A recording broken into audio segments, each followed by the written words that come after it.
best friend to 23. She left her body and hovered above me.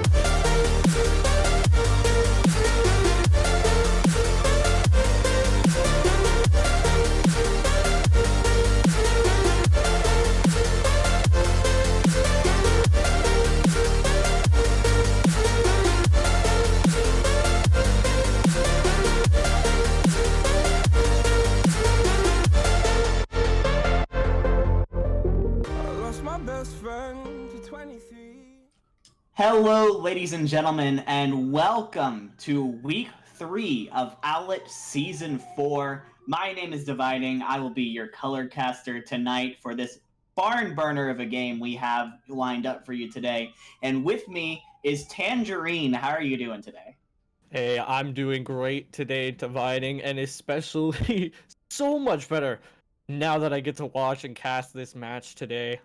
Like you said, it is going to be a barn burner for sure. Both of these teams coming off of 2 weeks straight of 3-0s at the top of the mountain, it seems. But one of them has to come down. Yeah, absolutely. Both these teams are coming in today with a perfect record, not just 2-0 in match record, but 6-0 in map records. Both of them completely spotless heading into today's matchup. But at the end, things aren't going to be quite as spotless. Yeah, no matter what, one of these teams is likely going to be walking away with, well, one of these teams will be walking away with at least one loss on their record. And most likely by the end of it, both of these teams will have at least some sort of blemish on their record. I can't imagine this going into some sort of 3-0 fashion based on the way that both of these teams have been performing. But it seems as if the first match is going to be on Lijiang Tower. Can you tell me exactly what you expect to see coming out of this map from some of these teams?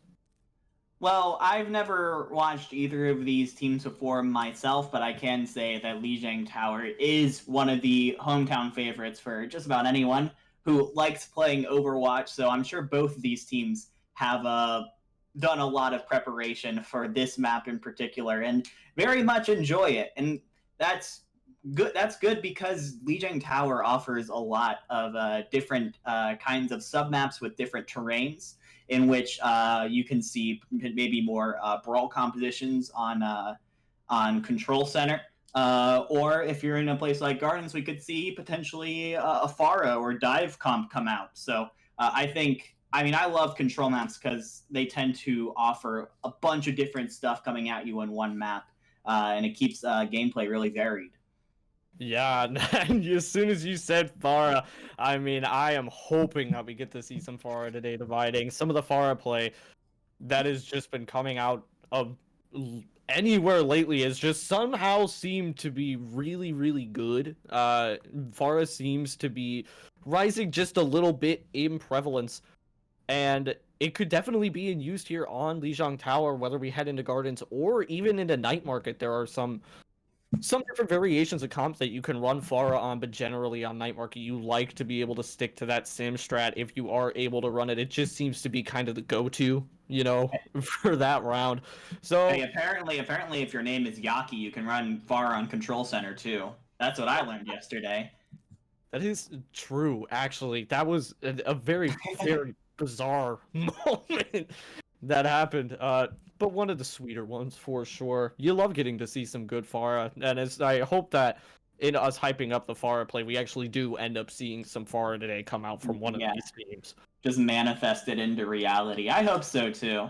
Of course, I'm not saying that I don't love to watch the sort of brawl compositions with the Reinhardt, Diva, or Zarya. We see a lot of McCree and Mei and Lucio Baptiste, that kind of meta composition that we see a lot in Owlet these days.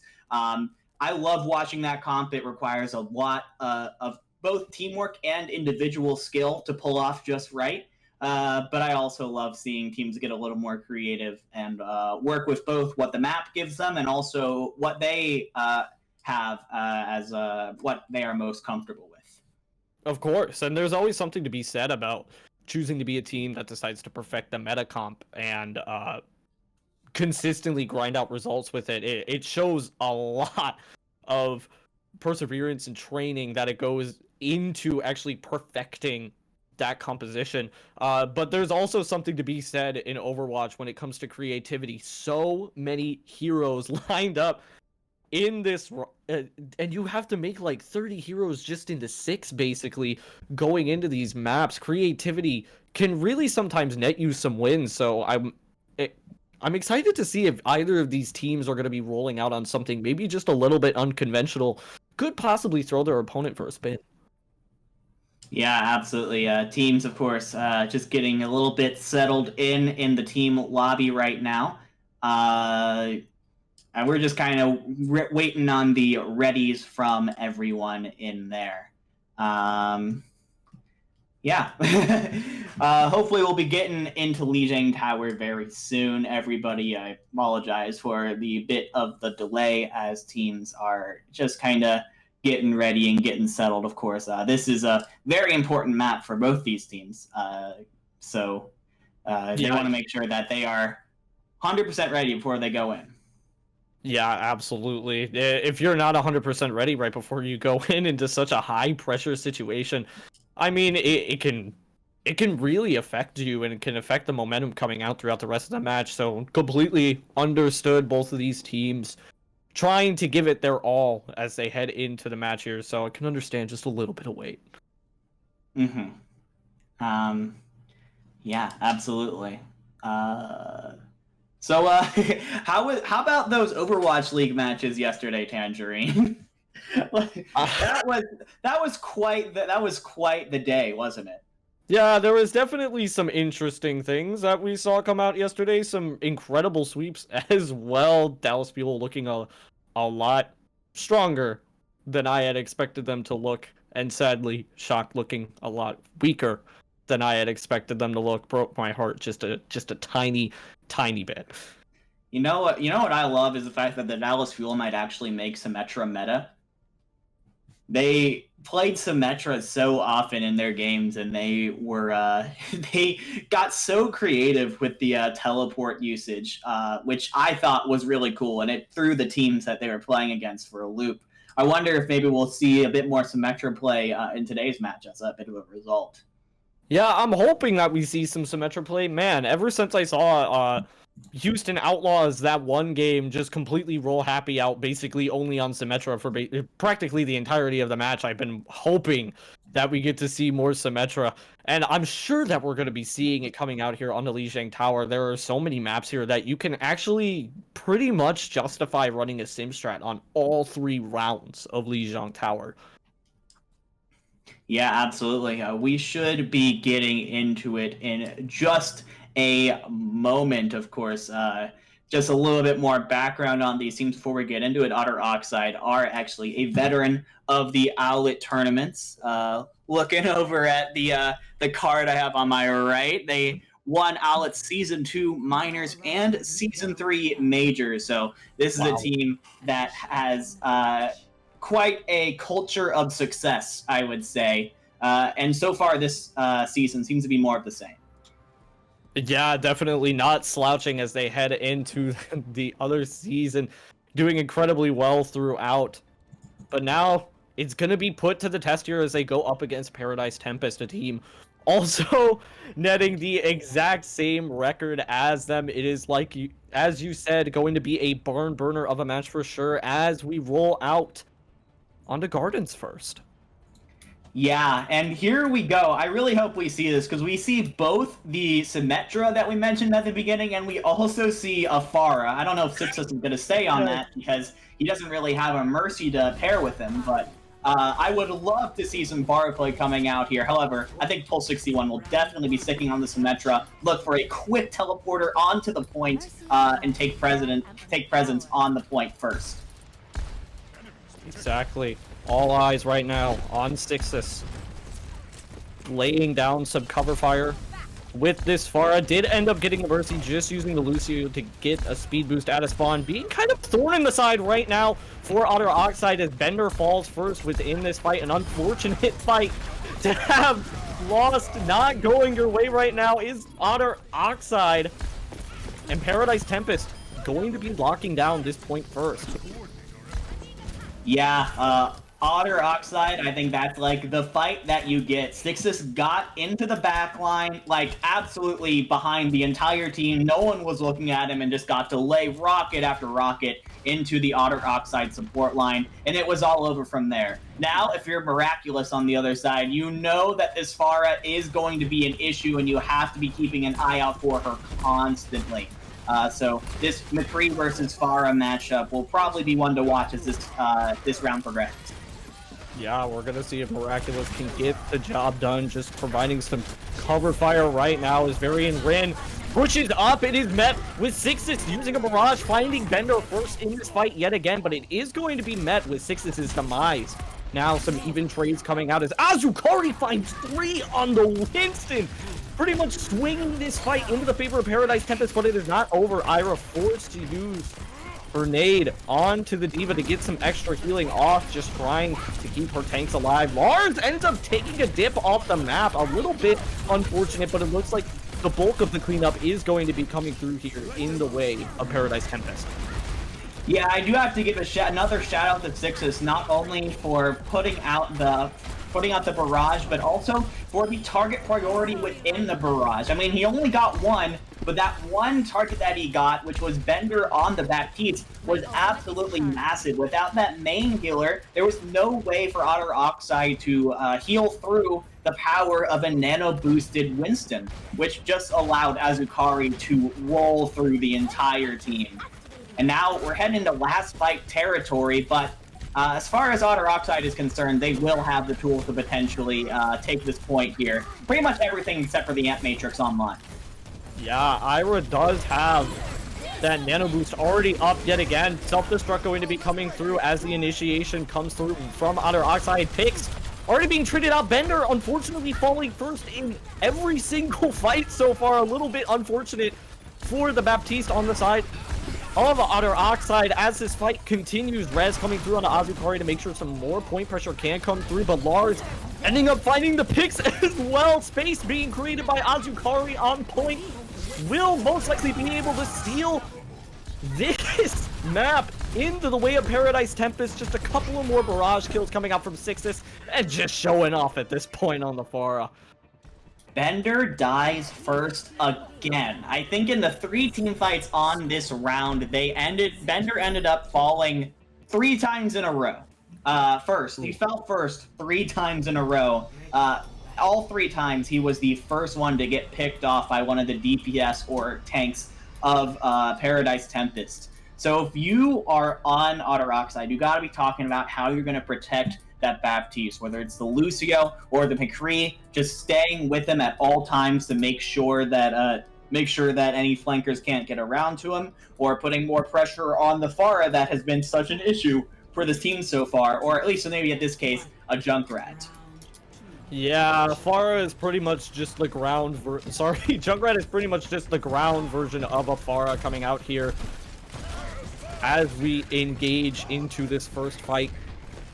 Paradise Tempest just taking some white room space. It's really nice for this Junkrat comp to be able to take the majority of that white room space, as it gives your Junkrat such a nice opportunity to be able to just spray down spam damage onto point. If Otter Oxide chose to do that, they will actually end up rotating back, going to try and fight for point now. Varian Wind taking in some swings, going rather low. The Immortality Field will be invested from Bender, but it is not enough to keep Varian Wind up. Possibly just a little bit too overzealous there was Otter Oxide. Miraculous went on quite the flank there as the McCree, going all the way past stage and behind the team, and just could not get any picks off, unfortunately. And without the consistent DPS of that McCree, it was very difficult for Otter Oxide to come out on top. Pulse is going to swap over to the Mei, which is a much more consistent hero than the Doomfist he was playing before, and it's hopefully going to allow them to potentially negate some of that damage. The nice wall is going to put Azukari in trouble. Yeah, that was an absolutely wonderful wall that came out there from Pulse. Starting out really nicely in this fight is Otter Oxide. Will unfortunately lose Varian Wind. So main takes exchange, really nice zoning there on the tire coming out from Sixes from Hawk. Hawk making sure that Otter Oxide still have a chance in this fight. They need to start to get something going there, though. Window coming out. Magic Turtle has to start to back up here. The disengage comes through. It is Hawk! It's the grab as well! Hawk doing so much for this Otter Oxide squad to keep them in the fight, but picks just are not coming through really on either side here. Otter Oxide going to be coming in pretty much for a full recontest. Varian Wind trapped up right now. Shield already diminished to nothing. The tank line of Otter Oxide is not getting sustained, and the shatter that came through knocked down about 4 people. Azukari, what an incredible shatter. Yeah, and this is why you pick these DPS heroes if you're Paradise Tempest. The Symmetra, the Junkrat. If you end up winning that first fight, you're able to just spam damage and put these turrets in places where you can expect Otter Oxide to be going. And it's so difficult to push into. It's so difficult for Otter Oxide to gain an advantage, even with Hawk doing everything he's trying to do. Yeah, Hawk is trying to break their back right now. Varian Wind going to be leaving up some of that pressure, though. But what? The aftermath kill coming out on the pulse. That's so unfortunate. Six is going to be living it up for that one. Some death beyond the grave as a shatter comes through, lays about 3 people flat. Varian Wind flexing just a little bit there on the Rhine. Yeah, Lars caught a little bit out, going a little too aggressive on that Symmetra, and Symmetra is very much a glass cannon hero. If you are caught out on her, it is very easy to take her down. So, for the first time this game, Otter Oxide will take control of the point, and they will have the Blizzard to potentially help them lock down another fight. But here comes the Riptide from Sixes. Doesn't get anything. Yeah, Hawk was set up on that angle again to make sure that Otter Oxide understood where the tire was coming from. A lot of ultimates coming out here. Ultimately, though, Miraculous pulls out the 2K with the Deadeye to keep Otter Oxide in this fight, and it was over in a flash, dividing. A nice little dual play from Miraculous and Yellow Cello, putting in all of the DPS on that fight.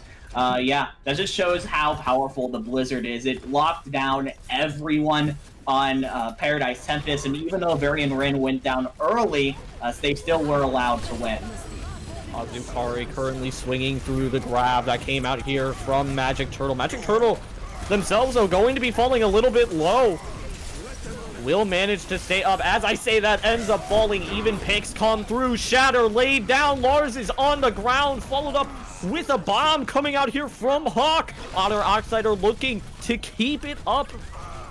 They cannot afford to lose this point even once, or else that is going to be the entire map.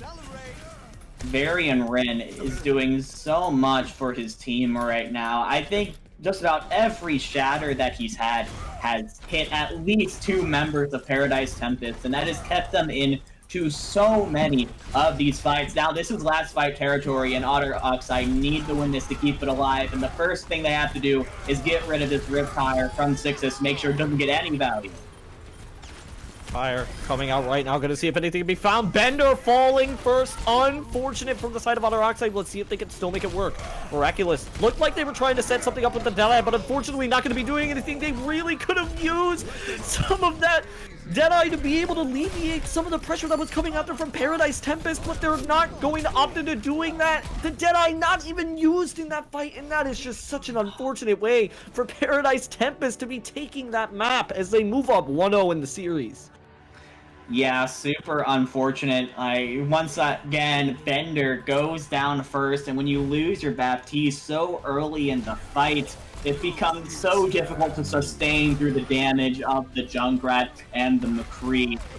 Unfortunate, but I think a much better job Otter Oxide did in that second round in keeping their supports protected. So, bit of adjustments coming out from them, and hopefully we'll be seeing even more as we head into the future maps.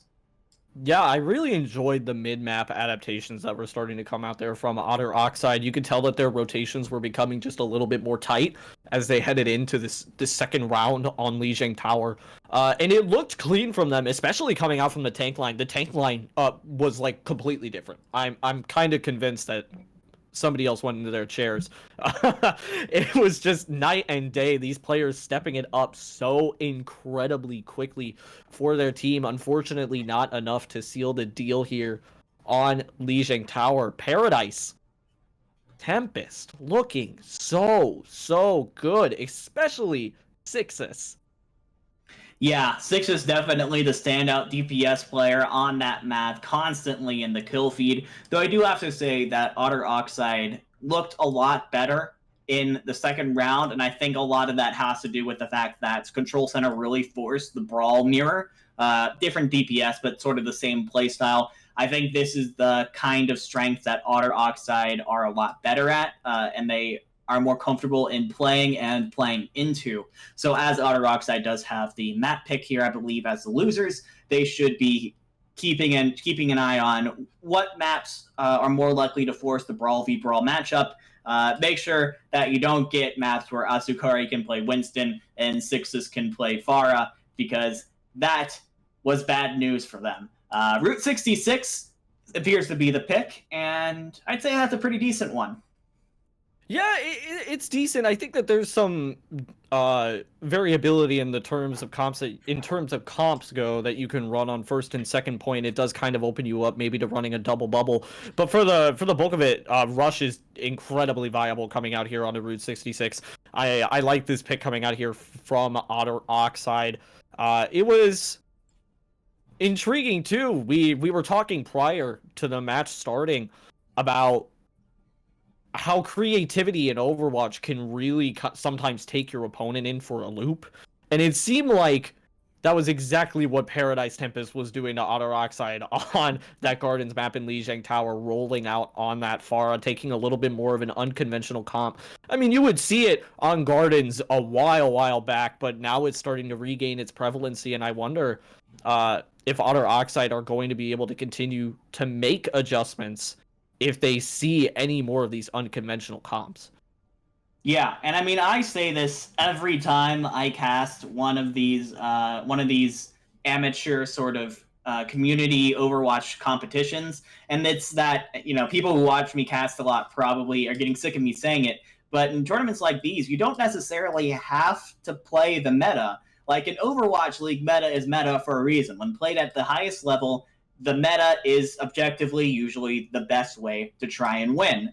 However, in a level like this, where a lot of the players are like high plat, low diamond, you're in the situation where, yeah, you could play the meta, and, you know, meta is meta for a reason. But on the other hand, if you feel really good and really comfortable on a certain hero and a certain comp that might not be meta, and you just grind that comp all day to become really, really good at it and be sort of off meta, you have, I think, a really big advantage, because not only are you really good at this comp, but you take your opposing teams for a loop as they try to adjust to the unorthodox style of your play.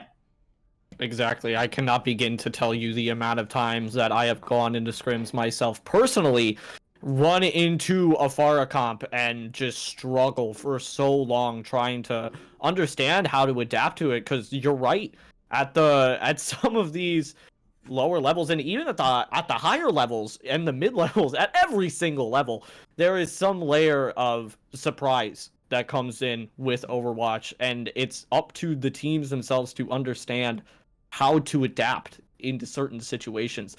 So being off meta in any sense of the way and really grinding out that off meta comp can really net you a good advantage if you understand what you're doing. But you also have to understand why your comp is off meta, and then try and re-tinker the way that your comp plays around so that you can counter the actual meta, if that makes any sense. Yeah, I think it does make a ton of sense. I mean, I'm a huge believer in that kind of stuff. As we get ready to go into Route 66 in just a moment, Paradise Tempest has forced Otter Oxide to take the first blemish in their spotless record this season, and I'm sure that Otter Oxide is itching to be able to return the favor here on their map pick. Oh yeah, they're looking for revenge. Most definitely looking for revenge. It's been like a few minutes, but they already have vengeance on their minds. They really, really want to be able to take a map at least off of Paradise Tempest. And I'm sure that they're going to be able to as they roll out here on a Route 66. I just honestly think that it's a better map pick for what I've been seeing Otter Oxide excel at. So I think that it will work out well in their favor. We're going to see, though, if Paradise Tempest can pull out all the stops. While Route 66 isn't known for its Pharah play, there is potential to be able to run a Pharah. Oh, absolutely. I mean, Route 66, there are some open skies, especially on the first and second point. I would love to see some double sniper coming out. I love watching that kind of stuff and being able to see some of these DPS from both of these teams come out of their shell even more, coming out onto these. If they do roll out onto double sniper comps, it really does start to showcase the talent of your DPS. And I, for one, am really looking forward to potentially seeing that. We are going to be rolling out here onto Route 66. The game is starting. Yep, going into Route 66. All right. I would love to potentially see teams going for like one of those really close train holds to start. We're going to be seeing Otter Oxide on the defense first, so and they love to run the brawl, so I would not be shocked at all to see them go into that train and just try and take as much time as possible off of Paradise Tempest's time bank before they even get the cart moving. Oh, I'm such a big fan of close holds. I truly do think that close holds are probably, especially in a brawl setting, the most effective way to play both this map and probably Havana right now. Just the amount of time that you can stall inside of this little train car that's been abandoned. Yeah, and here they come. Here they come, Otter Oxide sneaking around the outside of the map like no one knows what's about to happen right now. And actually, I mean, on the other side, Paradise Tempest currently showing a dive comp with the Hanzo Genji. It could be pretty susceptible to this close-range match. Magic Turtle is going to get quite a surprise. Yeah, Azukari already putting down the bubble, realizing that they used their jump to try and get in here, and now they need to back up because of the amount of pressure that could possibly come through from Otter Oxide. But actually way too overzealous there was Varian Rin and Pulse. Gonna end up getting hard punished for that one. Yeah, key mistake there from Otter Oxide. When you're doing a close hold, the point isn't necessarily to kill the other team. It's to make sure that the cart doesn't move for as long as possible. So if the other team is backing up into their spawn, you can just say, okay, sure, go on back and just try and take the point whenever you're ready. We don't care, because remember, the point is to drain time off the clock, not necessarily to kill the other team. So pushing forward into the spawn like that really overstepped their bounds, and Paradise Tempest took advantage. Yeah, absolutely. Pull 61. Going to get cut off here from the Winston bubble. Picks already coming through. What is going on? Paradise Tempest are absolutely laying into this Otter Oxide squad. They're not even giving them a chance to breathe or a chance to live, for that matter. Yeah, last map it was Sixus. This time it's Lars going in on the Genji, just diving into the backline with the Genji dash, and Miraculous had no answer for it on the McCree. And they were able to snowball the win from there. And with the snowball being fully on, Paradise Tempest rolls into point B with wholesale swaps coming online from Otter Oxide. Yeah, I think that's fair, honestly, for the wholesale swaps. I think if you're going to be playing up against Paradise Tempest here and you want to get aggressive, dive might just be the best way to do it. Varian Wind taking a lot of damage, though, coming out. What? Rigmadon got a crazy pick there on the Miraculous to open it up. And now even more picks are coming through. These DPS are ripping through Otter Oxide. I mean, Lars on the kill feed constantly. He probably got 2 or 3 final blows that fight, but I have to give a shout out to Rigmadon with that headshot onto the Tracer, who is probably trying to get a nice pulse bomb onto him. That is difficult to do as the Zenyatta, so props have to be given. And I mean, there are just no ultimates. Here comes the Nano Blade. Oh, gets stunned up right away. Slept immediately. Who woke him up? Who did it? Who woke up Lars? I would be a little bit upset right now if I was Ira. I mean, that wasn't... Sorry if I was Bender. That was an absolutely lovely sleep coming out from him. Yeah. Bender is going to be upset about that for the rest of the match. And here's the thing, is that Otter Oxide is ending these fights so early that it's really not giving Otter Oxide... Sorry, Paradise Tempest is ending it so early. It's not giving Otter Oxide the chance to build up any ultimates, really. All they have is the Pulse Bomb and the Diva Bomb, pretty much. Everyone else really hasn't had a chance to build up ultimates over, like, the last 3 fights. Yeah, it was a really nice counter dive coming out there from Paradise Tempest. I thought they were going to find a pick on the very end Rin, but instead it just ends up coming a little bit later dividing. You know, just a delayed reaction. Bomb sent out into the back from Hawk. Does end up netting a pick onto Ira. Rigmadon going to be using that strength to keep everybody healthy here on the side of Paradise Tempest. They don't have spawn advantage coming into this fight, but Otter Oxide have ultimates to be able to use, and ultimates also to be able to whiff just a little bit, as Rigmadon finding even more value on this Zenyatta. Azukari following in their footsteps as well. And this is when you see the individual plays come out from either team, when all game plan has been thrown to the wind and it's just kill the guys, use the ult as soon as you get them. And it's just pick after pick coming through for Paradise Tempest as they are closing in on the end of a blazing fast Route 66 map. Hawk has got to put on some incredible stalls with this Wrecking Ball. Yeah, Yellow Cello, though, is coming out here with this rally, and the Raid Boss Brig can be a little bit difficult to take down. Rigmadon finding even more picks, though. Miraculous taken out for the second time by Rigmadon's headshot. Yellow Cello finding a lot of value, though, on this Brig. Rigmadon's going to be able to use this strength just to be able to keep this point contest up for a bit longer. Pulse over onto the Bastion as well, trying to stall for as long as they can, and it is going to be Paradise Tempest retreating from this fight. Yeah, Paradise overstayed their welcome a little bit. Rigmadon committed the trans when the fight was pretty much lost, and an ulting Brig can be really difficult to deal with. But Magic Turtle, what happened with it? Did that get walled up? What happened? I don't even know, but Magic Turtle just made some magic happen. I mean, the tank line of Paradise Tempest cleaning up the rest of these picks as the fight continues to go on. What an incredible play there from Magic Turtle. The bomb was simply just set up on cart. I think it was simply just there for a remake, but ended up netting so much value out of seemingly nowhere.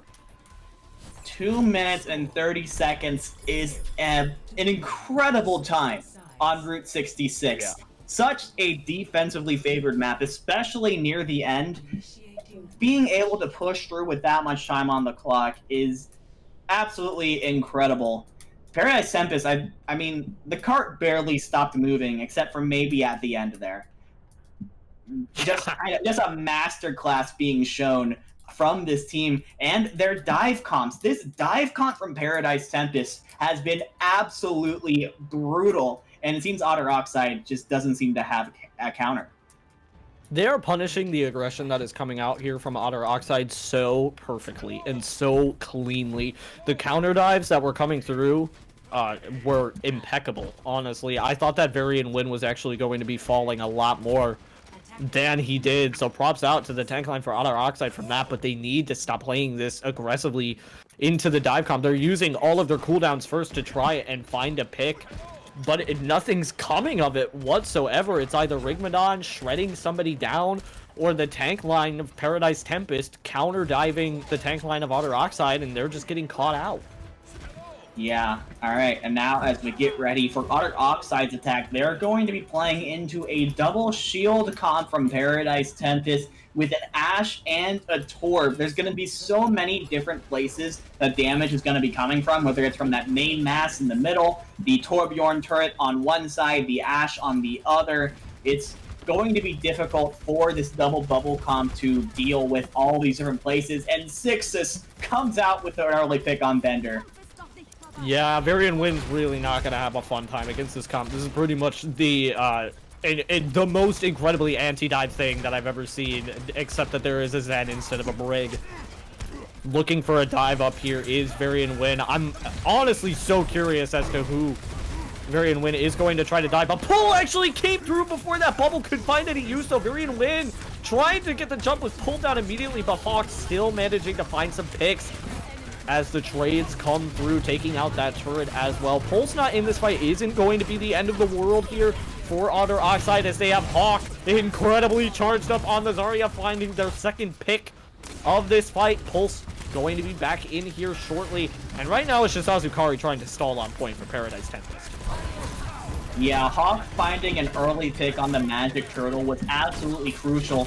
The Magic Turtle was exclusively using his Sigma Shield to protect the Torb turrets. Like, he would just put it in front of the Torb turret and let it sit there, but unfortunately that shield could not be used to help protect him or the rest of his team pretty much, unless you still stayed with the Torb turret. And when you kill the Sigma and then the Torb turret, it really helped to relieve the pressure that all those different points of damage were coming through from Paradise Tempest. So, with that, their plan kind of falls apart a little bit, and Otter Oxide rolls through point A in almost as fast a time as Paradise did. Yeah, if you're Paradise... Sombra, how did he do it? I really have genuinely no idea. Pulse is falling fairly often in these fights, relatively early. Has to stay just a little bit more safe on that solo roll. Will be coming up, though, to EMP here. Rigma, what? How? How did you find that pick? We'll end up getting res. But Bender, you cannot be pushing past the shield. You have two of them. You have to stay tightly coordinated here with your tank line. And Rigmadon will punish you for it. Absolutely. Ooh, Azukari is getting aggressive now with the bongo on the ground, but some nice kites coming out from Otter Oxide going around the farmhouse, and it's looking like the Sombra is looking for an EMP. He gets 3. Yeah, it's a pretty decent EMP. Finds the right targets too. And the cleanup is just starting to come through. Rigmadon ended up getting caught out in that EMP, was not able to use the Transcendence. Ira tried to keep Rigmadon alive there, unfortunately, just could not. Yeah, as Otter Oxide take it. Yeah. Crucial that Pulse finds Rigmadon with the EMP there. He had Trans online. If he was able to dodge that EMP, the Trans would have come out, and very likely Paradise would have been able to sustain through the EMP. However, Rigmadon does get found, he gets taken out, and Otter Oxide is going to be pushing in. Yeah, Varian Win popping out the Primal here on this high ground. Gonna get some juggling done, but is getting burned down rather quick thanks to the window that came out here from Ira. Bull support ultimate being used on the side of Paradise Tempest, and it is netting them quite a bit of value as they start, I think, what is pretty much their first strong defensive hold here on Route 66. Yeah, there have been some points where Paradise has looked kind of in control, but yeah, with that stagger on the Bender, they are very much in control right now. There is a Sombra on the cart. Paradise knows it. She teleports away.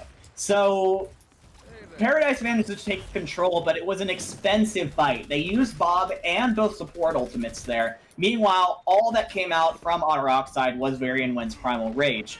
So Pulse is going to be coming up on another EMP here, and honestly, Paradise Tempest don't really have much to be able to deal with it. On the other hand, though, you have Magic Turtle on the other side with the Gravitic Flux, which could be huge.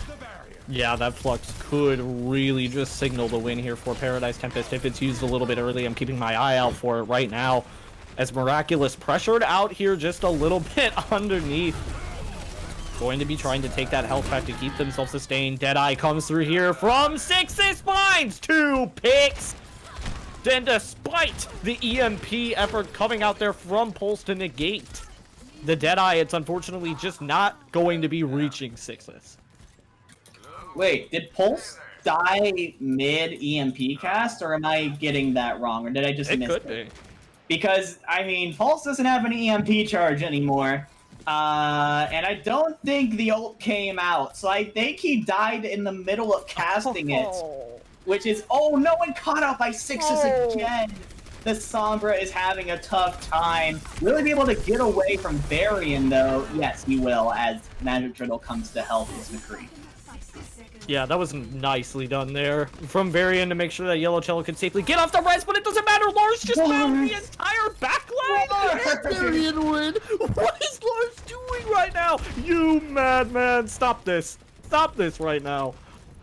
This double hit scan composition coming out from Paradise Tempest has been absolutely brutal. I mean, in the past minute, Otter Oxide really hasn't been able to put together a fight, even though they have so many ultimates to their name. Pulse is taken out again!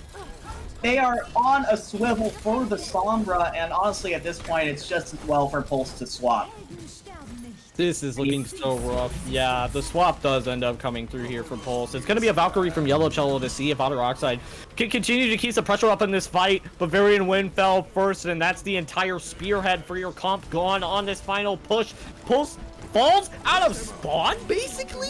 That is incredible shot there coming out from Lars. Miraculous trying to look for a pulse bomb. See if Otter Oxide can still stay in this. Will end up finding a pick, actually. It is Hawk and Miraculous trying to make a miracle happen as Magic Turtle ends up finding Hawk. It's just going to be Varian Wind and Miraculous on point. Gonna see if Varian Wind can get anything done here with this Primal Rage. I doubt it.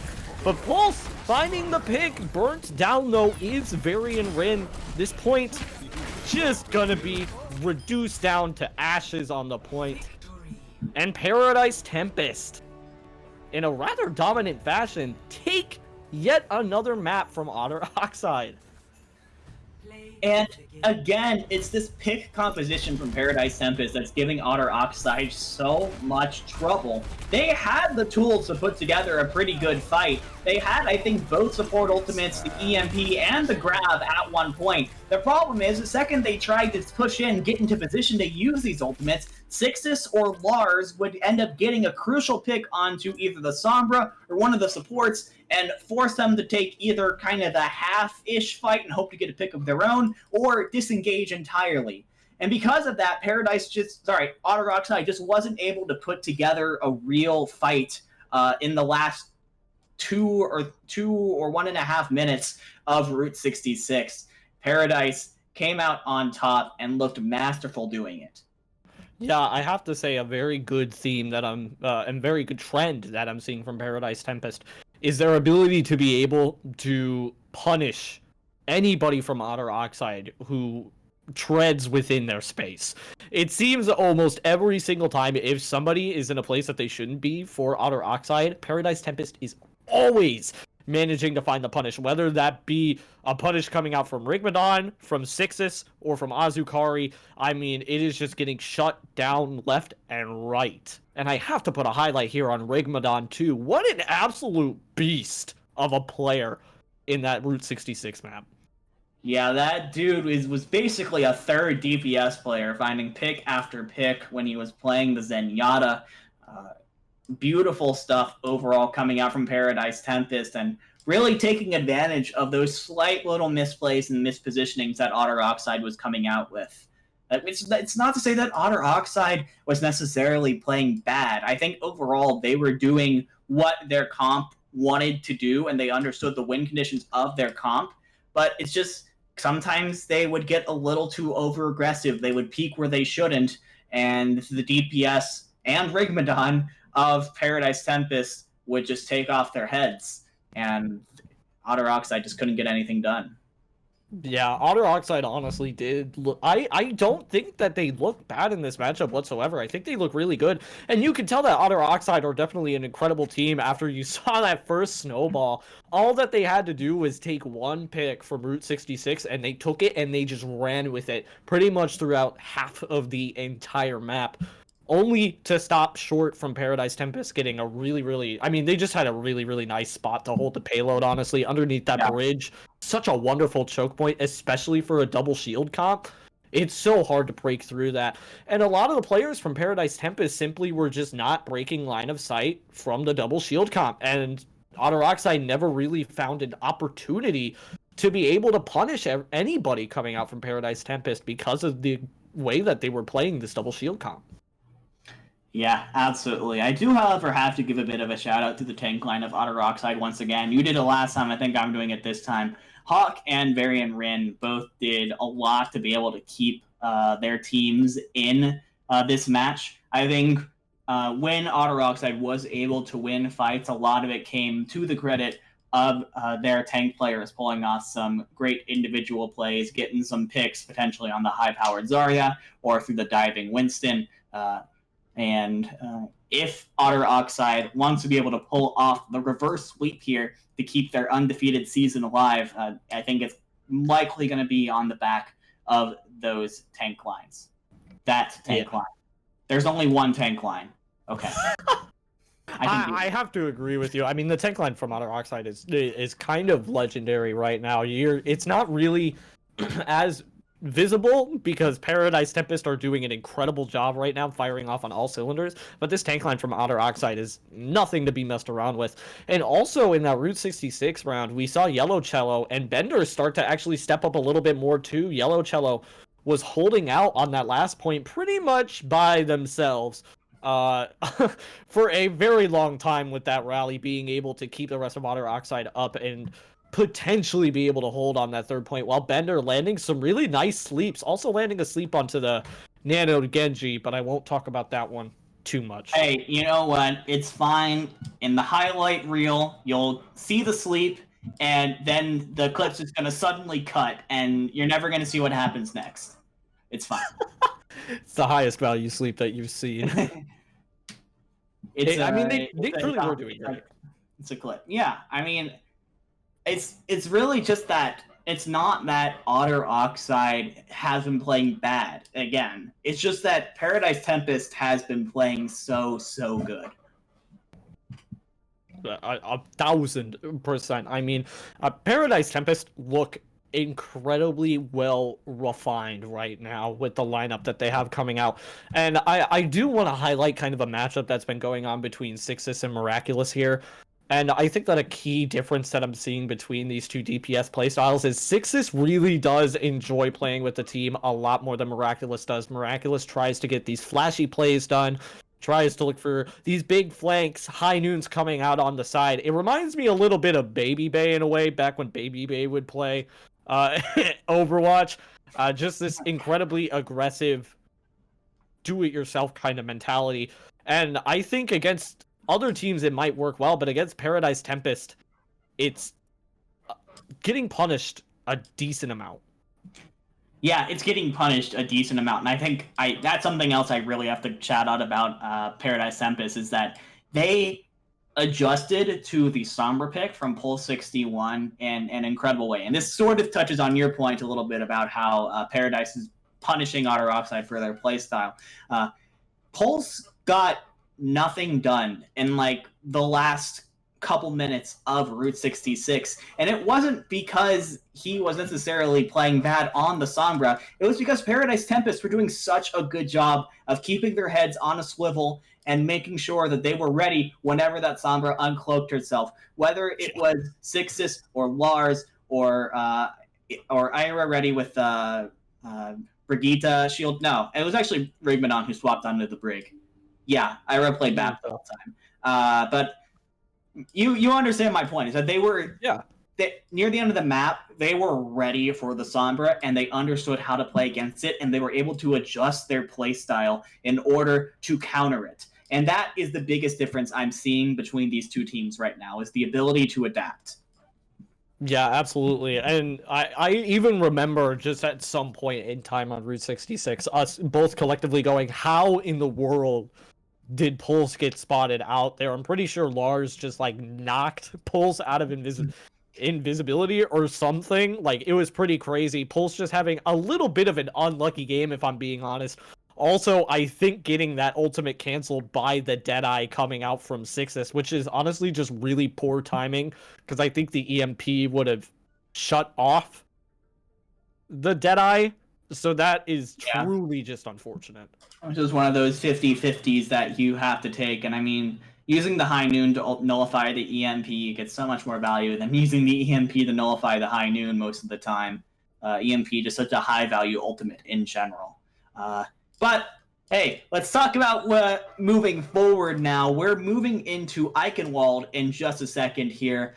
This was, I believe, if I understand the Owlet rules, is that it was Otter Oxide's pick, which was surprising considering how many teams like to run Pharah on this map. Oh, I didn't even think about that. There could definitely be a return here of the Sixus Pharah. Very prevalent, actually, on that first point. Definitely. You can get some really, really nice sight lines going over the house if you're on attack, even on that Pharah, and holding around that big pillar in the center of the first point. I mean, that's just such a power move with Pharah. You have so many different angles to be able to cover yourself with as well. Ample amount of high ground to be able to boop yourself up with and also keep your Mercy safe. It is kind of a playground for Pharah on the first point. So Otter Oxide on their attack really need to make sure that they're dealing with that Pharah if it ends up coming out from Sixus. If it ends up coming out, but that's the thing is that on first point you could play a whole load of different types. You get to play Pharah. I've also seen a bunch of double shield being played on first point, even second point. If you're planning to really take advantage of the high grounds, I think Otter Oxide is hoping that they can deal with that and get to the third point where you see a lot more brawl versus brawl being forced. And if Otter Oxide can get to that point, I think they believe that they will have a much better chance of coming out on top.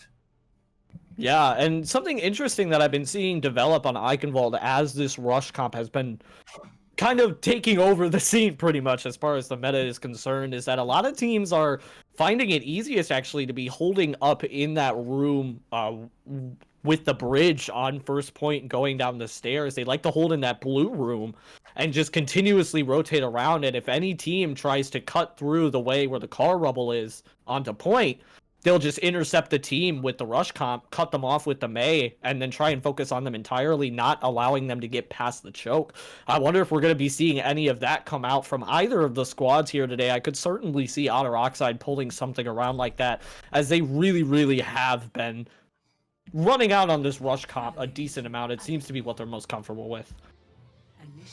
Yeah, I can't imagine. Well, I mean, Otter Oxide has come out with a couple other comps, but it has been, I think, at the cost of overall performance. They do seem to be most comfortable on the brawl, but I think you could definitely be seeing them try a whole host of things. We'll see in about 5 seconds as the first hero selections come in.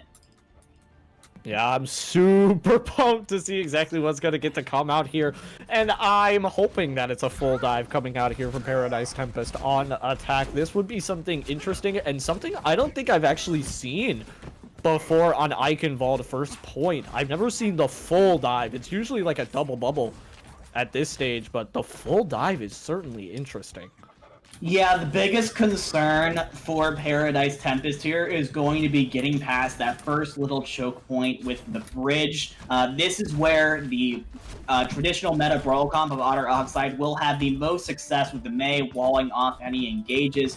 They're hoping potentially that Lars and Ira on the For Mercy combo are going to be able to relieve that pressure and allow the rest of the team entry. And when that's out of the way, I think the team loves the dive versus brawl combo. It's gone very well for Paradise so far today. Yeah, Azukari proving themselves to be a menace on that Winston today. And it looks like the teams are going to be pretty much doing like what I thought they would be doing, trying to find a wall off in the center. But Lars is finding way more value than Otter Oxide right now. The wall not exactly going their way. Lars finding 3 picks? I mean, somebody needs to stop Lars. This is just a rampage. It's just a repeat of Li Zhang at this point. Lars goes after Bender first, takes him out, and then the rest of the team falls like dominoes. You can't be letting your Baptiste get picked off early by the Pharah like this, and this team really has to be figuring out how they're going to counter this. You gotta either have people peeling for your Baptiste all the time, having her head on the swivel for a Pharah, potentially limiting the sight lines that the Pharah can shoot from, which I think is mostly where they're trying to do here. And Miraculous with a nice pick on the Sixes to get things started. Yeah, that's an absolutely wonderful pick. Otter Oxide going up onto this double hand scan to be able to counter this Pharah just a little bit better. And hopefully they're going to be able to hold Paradise Tempest over here at this arch. It's such a great way to be able to hold 2 picks already coming out here for the side of Otter Oxide, as Varian Win ends up finding a pick as well. Sixus trying to get something done here on the Tracer. Paradise Tempest reinitiating onto point rather slowly, though. It's taking them quite a bit to get the respawns back up, but the initiation is starting. And Hawk, keeping their eyes on Lars right now, knows that this barrage is up and they cannot let Lars start to get away with this, but they're not aggressing onto the point at all. They're just kind of letting this Pharah damage take over them. Yeah, it's kind of an issue with these Oh, okay, and here comes the barrage. Lars will once again take down Bender, and this spells trouble for Otter Oxide. And Miraculous has managed to get another kill. Oh no, Magic Turtle. We're just gonna pretend that didn't happen and instead focus on the Nano Azukari, who is just doing a ridiculous amount of damage to Otter Oxide as they continue to move forward. Yeah, they're gonna continue to move forward here. I have to say, the fact that 2 players from Paradise Tempest can roll out on the Pharah and look incredible on it is a little bit OP. I would enjoy a nerf at some point. Eat almost comes through there from Hawk, trying to find it. Will end up forcing the immortality and beat. Hawk's bomb finding a lot of value as well. A pick coming out onto Ira and not having that mercy anymore is really going to be difficult here for Paradise Tempest, as they only have the healing coming out from Rigmadon, who can easily get dove. And without the support coming out there from Ira, it's going to be Otter Oxide holding on to this point. Yeah, and whenever Otter Oxide manages to take a fight, it always seems to be Hawk who manages to put together that little extra oomph into the fight to give them the extra edge, whether it's a Diva Bomb kill or an eat or just a well-timed pick off. This off-tank from Otter Oxide is doing work. Magic Turtle have to fall off the map for the second time in the last minute. That's unfortunate, honestly. Just a nice stagger coming out there for Otter Oxide. It's going to mean Paradise Tempest have even less time to be able to push here, possibly even a less fight. Bob online here for Pulse, probably going to be using it as soon as Paradise Tempest decide to initiate onto the point, but then again could decide to hold on to their ultimates if Paradise Tempest don't choose to use any as well, or if they find an early opening pick. Fire Strike to open it up here, coming out from Varian Wind, going to be eaten by Magic Turtle. Nice defense matrix there to ensure you're absolutely min-maxing the amount of ult charge coming out there on the Varian Wind, who already has the Shatter, but you know, it's just a nice sentiment to have. Bob comes out initiated here from Pulse 61. Very close over to the edge here, but nothing can really boop off this Bob, so it's going to be a-okay. Paradise Tempest just kind of take a back seat, though, and Zixus ends up falling. That's so unfortunate. Paradise Tempest took so long to initiate in that fight, and now they're on the back foot, but wait. The res comes through, a pick comes through, it's an even fight right now. Magic Turtle ends up getting D-Mac Miraculous with the Deadeye, also finding Rigmadon. This is pretty much over right now, dividing, unless Lars has something to say about it. Yeah, no, this fight is over, and it's so unfortunate. Paradise Tempest took so long to engage because they were waiting for Rigmadon to get the Nano up. They wanted to put the Nano onto Azukari as he jumped in, but unfortunately, as they were willing to do that, a pick came through, and Paradise Tempest were forced to play 5v6, which is just almost never a good fight. And now, Zixus is coming up on the Blade, but there will be no Nano to accompany it. Yeah, exploiting a little bit of a weakness in this total dive comp is Paradise Tempest. They aren't going to have the Nano Blade combo, but they will have the Blade to be able to initiate in here. Bomb coming out from Magic Turtle, probably just to take some space, allow the rest of Paradise Tempest to be able to take point, as the Bob is also thrown into the mix. Takes out Bender's Immortality Field. Magic Turtle hitting D-Mech, though, not exactly sure how that happened. It seems to be through Hawk's Bomb, who is probably just using it primarily to get some zoning done, but ended up getting so much more. And that seems to be the theme when I speak about Hawk. It just seems to be getting more than asked for. Yeah, Hawk absolutely doing the work necessary. And here we see the strengths of the Brawl comp of Otter Oxide really coming through. They're able to really hold themselves up into one place and fight as one big mass, except for maybe a Pulse on the Ash. But other than that, there's just so much damage in this short range that Otter Oxide has, and it's so difficult for this comp of Paradise Tempest to break through. Fight pretty much devolving here. However, Otter Oxide are kind of clapping back here. Paradise Tempest had a really good grasp as to how to win this fight. I don't think they're going to win this whatsoever anymore, though. No, the time's going to keep rolling out. Otter Oxide had, like, basically 3 to 4 ultimates, and Varian Wind ended up getting that shatter later into the game. It was pretty much over there for Paradise Tempest, trying to go for some last-minute heroics, seeing if they can get an early pick and catch Otter Oxide off guard with the switch onto the rush comp. But Otter Oxide, we're expecting it, and this is going to be kind of the first time that we've seen Otter Oxide put up a really nice defense. Yeah, absolutely. I think, as we mentioned going in, the first point really offers itself to some weird and wacky comps that really allowed for Paradise Tempest to step off on the right foot. However, as the map goes on, it becomes more and more favored toward brawl comps and brawl variants, which means that all of a sudden the balance of power starts tilting more and more in favor of Otter Oxide, and they really took advantage of it near the end of the comp. Near the end of the second point. They were able to force Otter Oxide off of their preferred comp. They swapped off of the Pharah onto a Genji, and then they tried some Ashe plays, and when that didn't work, they were forced to try the rush, and Otter Oxide was fully ready and willing to take that fight. Definitely ready and willing to take that fight now. Rolling out here into their attack. We're going to see if Otter Oxide can get something done here, take a map away from Paradise Tempest, and start to swing this series back into their favor. Some initial poke being done here. Nice rock and pull coming out there from Paradise Tempest to stall this push out a little bit. Varian Wind ends up falling first. That's so unfortunate. You don't have that spearhead pressure of the Rhine anymore in your rush comp. It's just going to fall apart. And this is it. This is the comp that's been causing Otter Oxide nightmares all day. The pick comps. And once again, they cannot get a rotation the way Brawl wants to without someone getting picked off. Varian Rin so low once again. The immortality field is connected to keep him alive, but oh man, this is just so difficult, and Miraculous is down. This fight is already just about over. That was a nasty shot that came out there from Sixes onto Miraculous to open up the fight, and the Dragon doing even more, finding 2 actually as Yellow Jello just decides to yeet themselves on into there.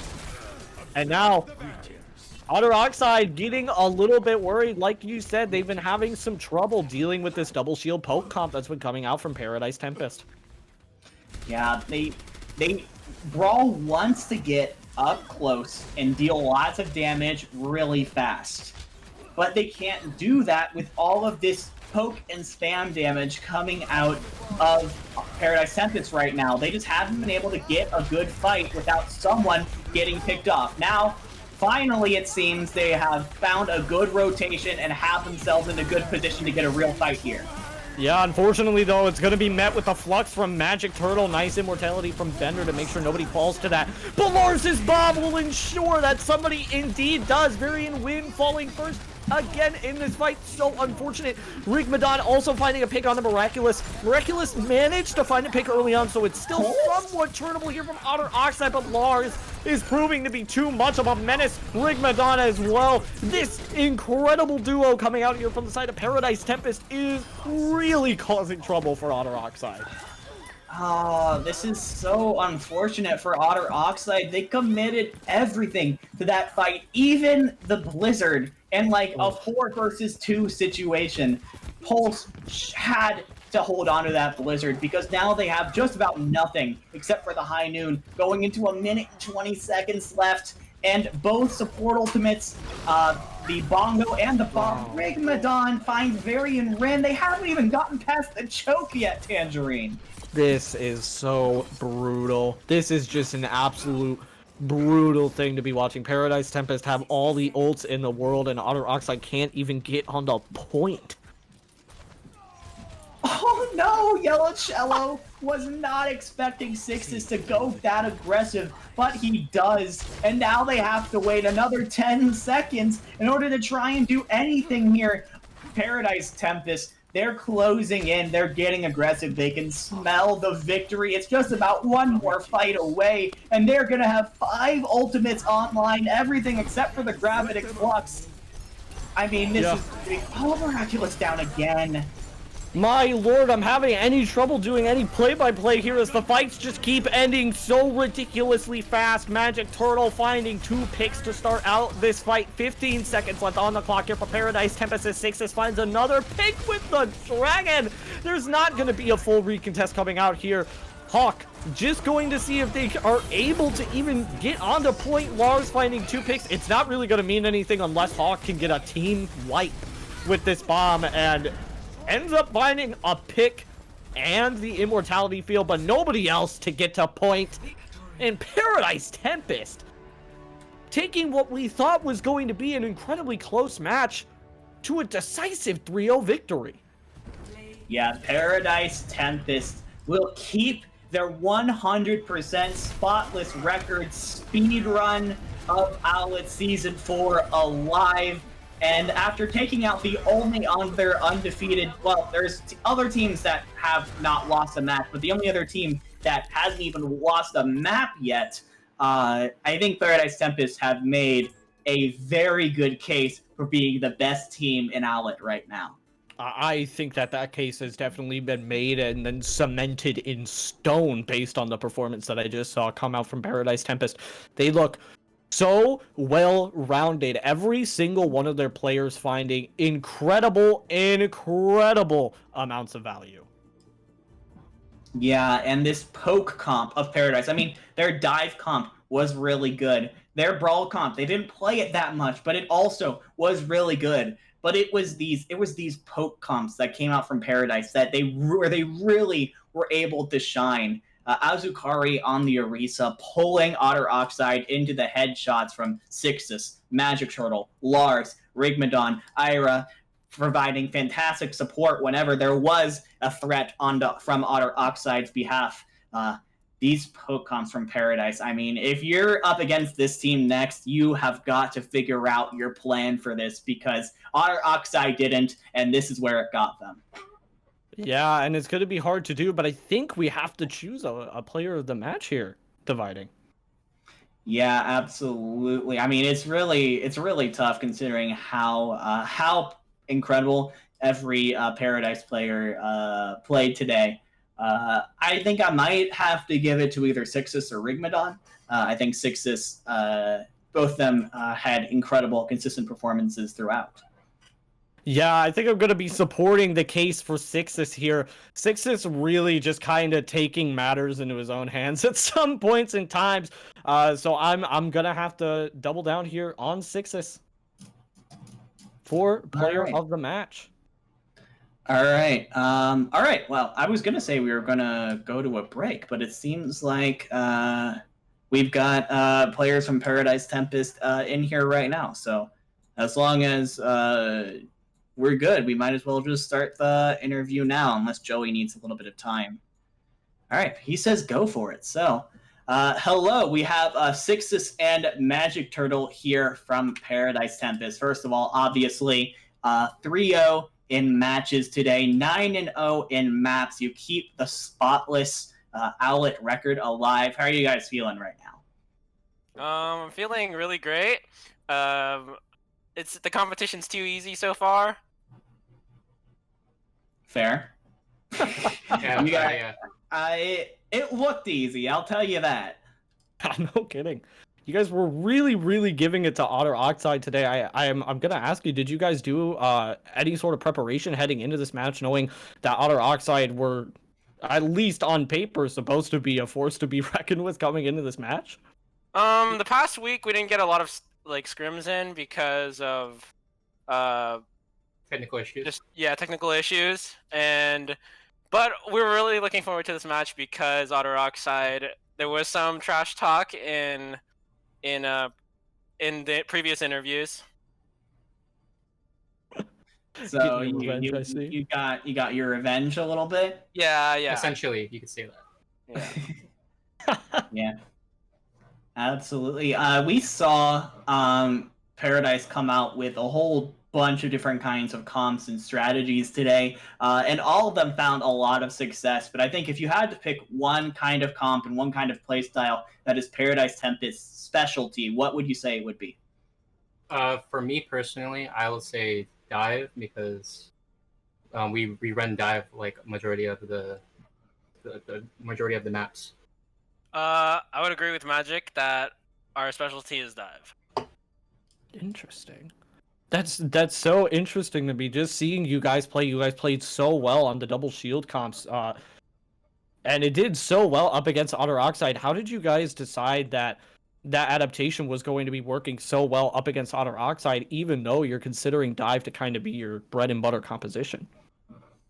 Otter Oxide was consistently trying to play Brawl, so and especially on the specific maps that we were playing, they had very long lanes that we could abuse using like the long range DPS. Yeah, I mean, it clearly worked. You guys were able to counter that Brawl really well. If you had to point out one player on Otter Oxide that you think gave you the most headaches in this match, what would you think it would be? I think going into this map or match, I was hyping up Hawk a lot just because of like the stats sheets. That's for me though. I don't know about Magic. Personally, for me, it was both tanks actually. Both tanks were up on the stat sheets for the tank lane. So as my duo and me were trying to, Tank duel them out. Yeah, Mm-hmm. duel it out. Yeah, it certainly ended up working out for you guys in the end. You guys did absolutely incredible in your matchup today against them. Congratulations, for sure. Thank I you. do have one more quick question for you before we let you go. Is Paradise Tempest the best team in Owlet? Yeah, 100%. easily. No question.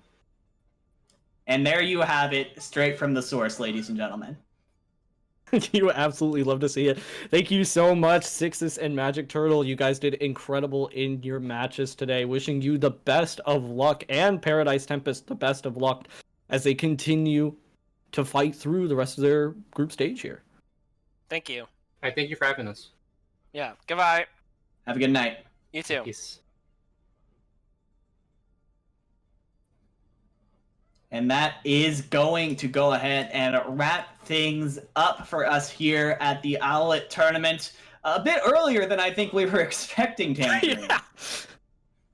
Definitely just a little bit earlier than I was expecting, but Paradise Tempest came out swinging, and I mean, for Paradise Tempest fans, this is a big boon for you. You guys are riding on the Paradise Tempest stonks right now. I absolutely know that I am.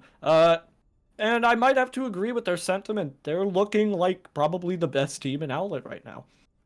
Well, I mean, the standings don't lie, but is there any last comments you want to give, Tangerine, before I sign us off here?